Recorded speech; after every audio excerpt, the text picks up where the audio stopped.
Bonjour, aujourd'hui on va voir le symétrique d'un angle et le symétrique d'un cercle. إذا في الفيديو اللي قبل شفنا le symétrique d'un point, le symétrique d'un segment, le symétrique d'une droite.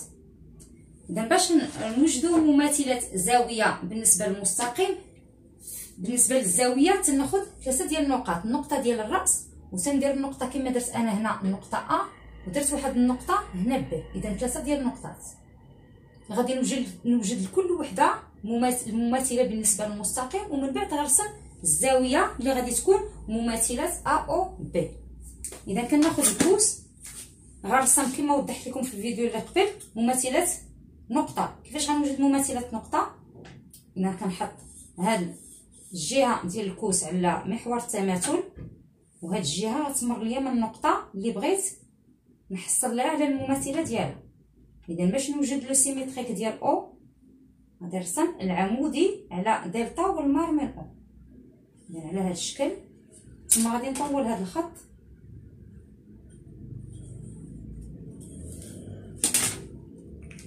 غناخذ البركار وغادي نقيس هذه المسافة من هنا لهنا. ما غنغيرش الفتحة ديال البركار، غادي ندير واحد القوس. غنحصل على النقطة او بريم، هي هذه او بريم. الآن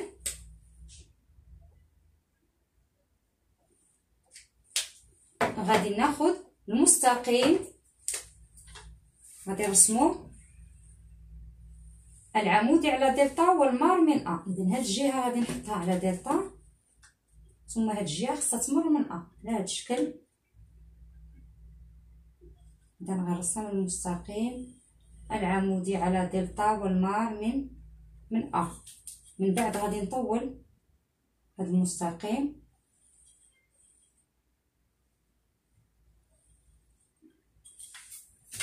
غناخد البركار غنقيس هاد المسافه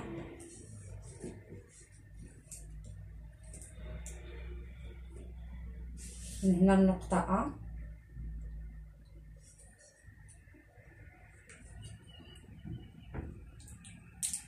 وغندير قوس. خصها تكون عندي نفس المسافة. غادي نزيد نطول هذا الخط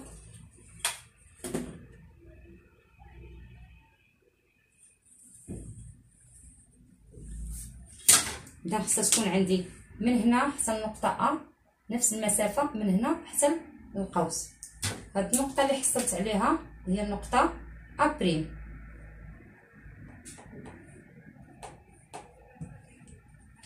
الآن بقى ليا غنوجد المماثلة ديال ب. إذا بنفس الطريقة غناخد العمودي على محور التماثل والمار من ب. إذا هاد الجهة كما شرحت لكم على محور التماثل، وهاد الجهة غادي تمر من ب. إذا غنرسم العمودي على دلتا والمار من ب بنفس الطريقة. غادي نطول هذا الخط وغادي نقيس المسافة من هنا حتى النقطة ب.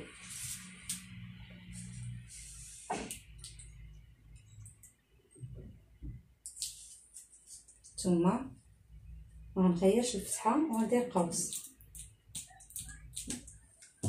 إذا الآن حصلت على النقطة ب بريم.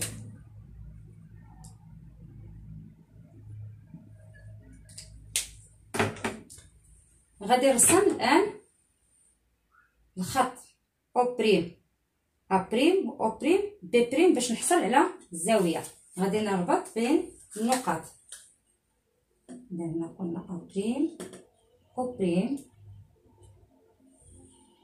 ثم أو بريم ب بريم.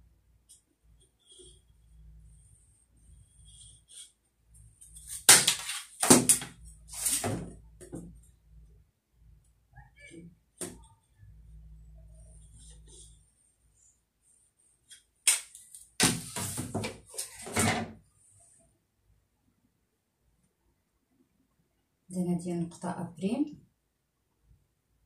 كيمكن لكم ملي كترسموا يمكن لك تمسح هاد المستقيمات اللي غير عاونونا باش رسمنا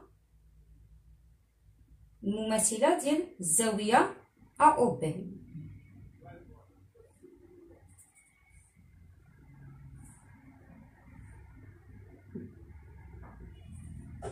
هذه النقطه بي،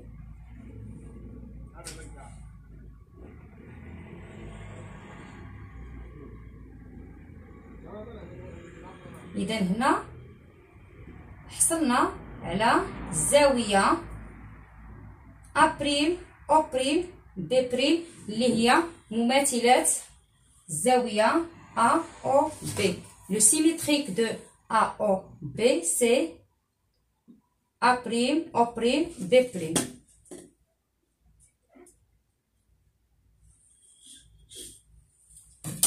انتبه جيدا ملي غادي تبغي دير التسميه ديال هاد النقاط، راه او بريم بي بريم هادي، ثم بالنسبه لهادي هادي راه غادي تكون ا بريم.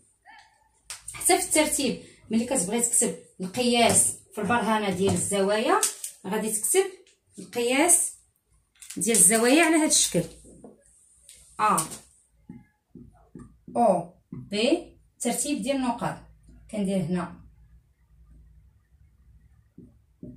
كيساوي ا بريم، المماثله ديال ا لو سيميتريك ديال ا هي ا بريم، لو سيميتريك ديال او هي او بريم، لو سيميتريك ديال بي هي بي بريم. كنديرها واحد الشاطر. اذا الزاويه ا او بي القياس ديالها كيساوي القياس ديال الزاويه ا بريم او بريم بي بريم. اذا كتلقاو الا قيستو الا خديتو نصف دائره وقستي هاد الزاويه راه غتلقاها نفسها القياس ديالها هي هاد الزاويه.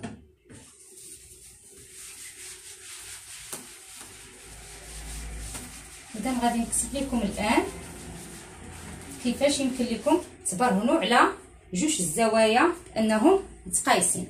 اذا عندنا لي زونغل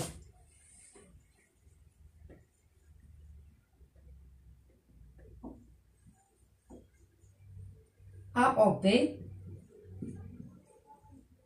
et A prime O prime B prime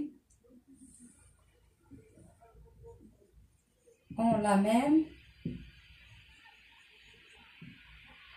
mesure، عندهم نفس القياس، الزوايا بجوج عندهم نفس القياس car la symétrie axiale التماثل المحوري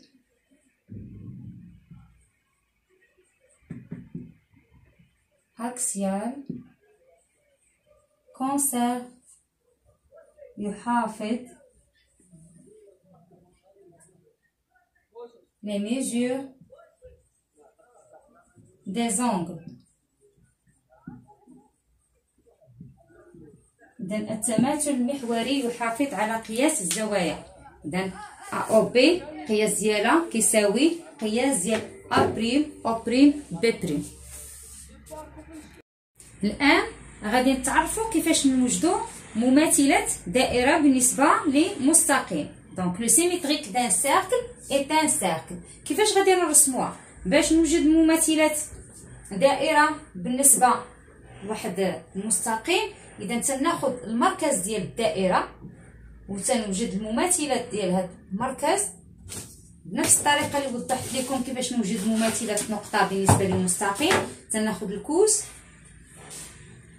كنرسم المستقيم العمودي على دلتا والمار من او بحال هكذا، ثم تنطول هذا الخط وتنقيس المسافه من هنا حتى لهذا المركز.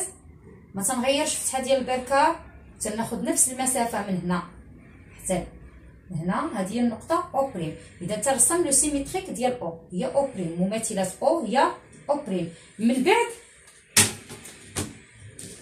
تنقيس الشعاع ديال الدائره الاولى اللي غادي نوجد المماثله ديالها. اذا تناخذ تنقيس الشعاع وتنمشي تنحط هنا في المركز اللي وجدته وتنوجد. ما تنغيرش الفتحه، تناخذ نفس الشعاع وترسم الدائره. وكنحسب مماثله سي بالنسبه للدلتا هي سي بريم. اذا دائما مماثله دائره هي دائره، كناخذ المركز تنوجد المماثله ديالو وتناخذ نفس الشعاع هو اللي تنرسم به المماثله ديال الدائره اللي عطيته اللي غادي يعطيوني. الان سي et C' ont le même rayon. عندهم نفس الشعاع كما وضحت لكم هنا. عندنا هذا الشعاع هو هذا الشعاع. ont le même rayon car la symétrie axiale conserve la distance. car la symétrie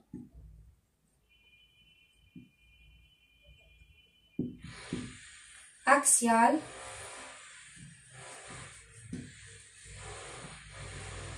conserve la distance.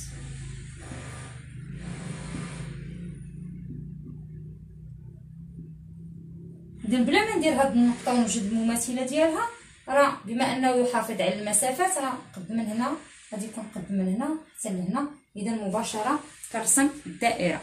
كنتمنى تكونوا فهمتوا هذا الدرس. إلى اللقاء الفيديو الجاي إن شاء الله.